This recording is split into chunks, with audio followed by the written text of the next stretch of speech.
এজন ব্যক্তি তাৰ কথাকৈ আমি শেষ কৰিব নোৱাৰোঁ, তেওঁৰ গুণান কীৰ্তন কৰি আমি শেষ কৰিব নোৱাৰোঁ। তেখেত এনেকুৱা এজন ব্যক্তি আছিল যি সুৰকাৰ, গীতিকাৰ, নাট্যকাৰ, চিত্ৰকাৰ, সাম্যবাদী চিন্তাবিদ কৃষক বন্ধু। গতিকে তেওঁ যি জীৱন আদৰ্শ, সেই আদৰ্শ সাৰোগত কৰি মই এটি গীত ৰচনা কৰিছিলোঁ আৰু সেই গীতটি আচলতে তেওঁ নিজে এটা অনুষ্ঠান আৰু এটা অনুষ্ঠানক এটা গীতত আবদ্ধ কৰাটো সম্ভৱ কথা।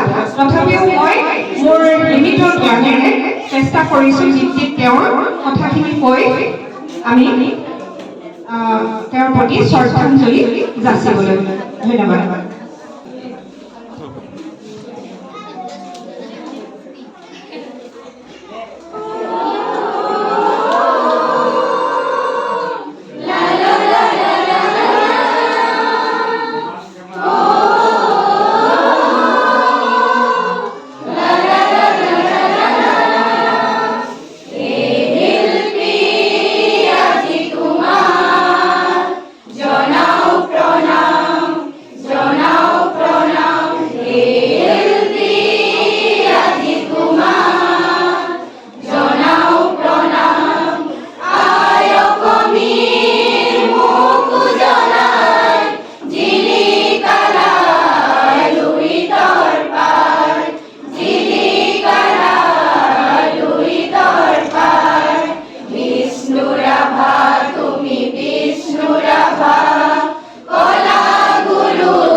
তুমি